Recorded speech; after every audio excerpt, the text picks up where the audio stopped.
Olá, alunos e alunas da Rede CETEPS. Vamos dar continuidade à nossa aula de Direito do Trabalho, já entrando na situação do contrato de trabalho. Então, o contrato de trabalho, ele é um contrato individual e ele pode ser tácito ou expresso, correspondente à relação de emprego. Então, isso aqui é importante frisar, que mesmo que não haja documentação formal do documento, mas a relação ela passa a existir, sendo até verbal. O que não é o ideal no tempo de hoje. Mas para vocês entenderem que essa relação existe, mesmo ela não estando formalizada. E como que esse acordo deve ser? Ele tem que ser bilateral. Bilateral no seguinte sentido: as duas partes têm direitos e obrigações com esse contrato de trabalho. O trabalhador de prestar o serviço e o empregador de remunerar e outras obrigações acessórias. Oneroso é a grande questão que a gente colocou de uma das obrigações, que tem que ser um contrato remuneratório, com uma contraprestação financeira. É aquela questão do vínculo do salário também aqui colocado dentro do contrato de trabalho. Comutativo é a equidade das relações dos dois. De acordo com o trabalho e a prestação de serviço do empregado, também é a questões e obrigações do empregador. Consensual, ela não pode ser coagida, tem que ser de liberalidade das duas partes, tanto do trabalhador como do empregador. De adesão. Por que de adesão a gente fala? Porque o empregador, ele coloca essa situação para o trabalhador acertar ou não as condições que regem a prestação de serviço. E de execução continuada, que é um trabalho com tempo indeterminado que tem a prestação contínua. Como nós só falamos, o contrato individual, ele pode ser, na sua regra, indeterminado, mas existem casos de contratos determinados, que aqui a gente já fala que é no máximo de 2 anos, que ele pode ser prorrogado uma vez em igual período, e o que não se confunde com o contrato de experiência. O contrato de experiência, ele é um contrato, como o próprio nome diz, de experiência, para ver se o trabalhador vai se adequar às condições de trabalho, e o empregador, ele tem um prazo de até 90 dias para manter essa relação de experiência. Passado o prazo de 90 dias de experiência, o contrato ele passa a ser normal com prazo indeterminado. Importante a gente frisar que dentro desse contrato de trabalho tem 2 situações que podem acontecer. Da suspensão do contrato de trabalho, que é quando o empregado fica afastado, não recebendo salário, e sem que seja contado o período de afastamento como tempo de serviço. São hipóteses de suspensão os afastamentos decorrentes de doença a partir do 16º dia até a alta médica. A suspensão disciplinar, as faltas justificadas e o exemplo é auxílio-doença. Então, se dá a suspensão do contrato de trabalho. Trago para a realidade fática nossa atual hoje, que é a questão da pandemia do coronavírus. O que se está discutindo muito nas medidas provisórias é essa flexibilização de suspender os contratos de trabalho para a empresa não demitir os seus funcionários.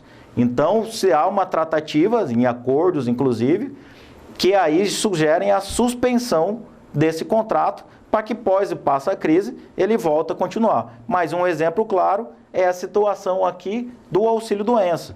A gente sabe aí no dia a dia que é a relação de trabalho que todos vocês têm, que alguns possuem já provavelmente emprego, então sabem que a partir do 15º dia, o trabalhador ele pode ir para o INSS, né? Que depois vocês vão ter a matéria de previdenciário que vai entrar mais a fundo nessas situações.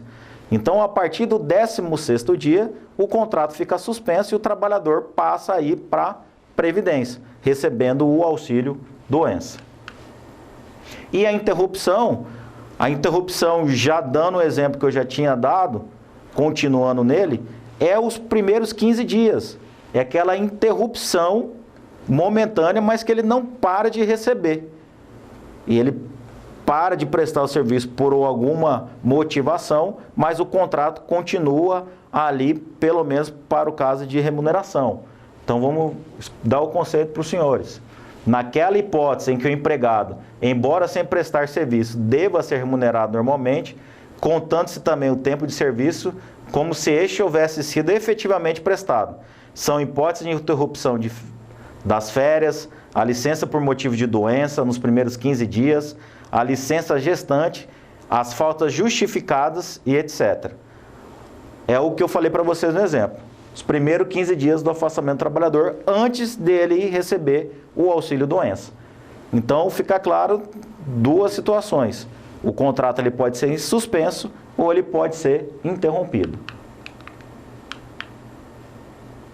Existem outros contratos especiais de trabalho. A gente tinha falado ali a regra geral. E dentro da Justiça do Trabalho, os senhores e senhoras vão ver no nosso dia a dia que existem várias legislações específicas para cada categoria, para cada tipo de trabalho.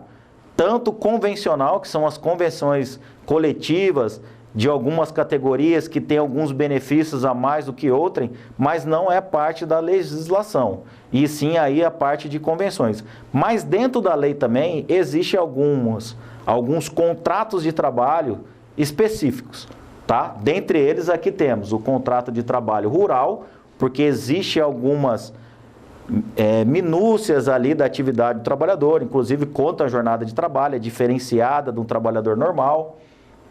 O trabalho doméstico também tem uma legislação específica, né? A lei das domésticas aí que entrou e mudou um pouco essa relação de trabalho, não trata o doméstico como um trabalhador seletista normal, então uma legislação específica. O trabalho temporário também é regido por um contrato de trabalho diferente e uma legislação diferente, e bem como a relação de prestação de serviço do estagiário, que é uma relação que ele não está para o trabalho efetivo. É uma complementação, uma orientação para a sua formação. Sua formação tanto acadêmica como técnica ou até por outras fases do ensino que a pessoa tem. Jornada de trabalho. A jornada de trabalho, que também é estipulado dentro do contrato e na relação, é o tempo à disposição do empregado no centro do trabalho. É aquela jornada que a gente está acostumado a lidar e que vocês sabem, de 8 horas diárias, 44 semanais. A gente tem vários tipos de jornada de trabalho. A jornada de trabalho é diurna, que enquadra dentro do horário de 5 e 22 horas. A jornada de trabalho noturna, que é de 22 horas da noite até as 5 horas da manhã do dia seguinte, e suas prorrogações.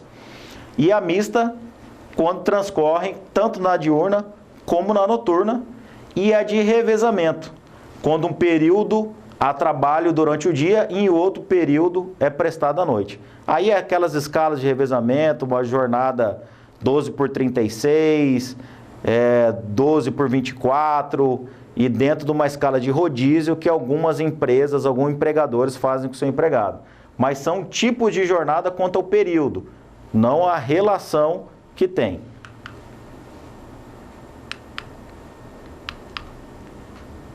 Essa limitação da jornada foi até que eu falei anteriormente. É o limite diário, que é de 8 horas, e o limite semanal, que é de 44 horas semanal. Então, a legislação, ela prevê esse limite para o trabalhador contínuo, diário, essas horas que ele pode trabalhar. Mais que isso, depois a gente vai falar que se dá as horas extras e as outras questões que mais para frente a gente vai tratar. Turnos ininterruptos de revezamento, que é o famoso 12 por 36 ou 12 por 24, onde se abre exceção para esse trabalho a mais de 8 horas, mas há a compensação nos seus descansos. Então essa limitação, ela tem exceções? Sim. Essa limitação da jornada de trabalho, ela tem algumas limitações, que a gente chama de prorrogação da jornada de trabalho. Como que deve ser feito essa prorrogação da jornada de trabalho? Mediante acordo inclusive coletivo ou individual, dependendo da situação.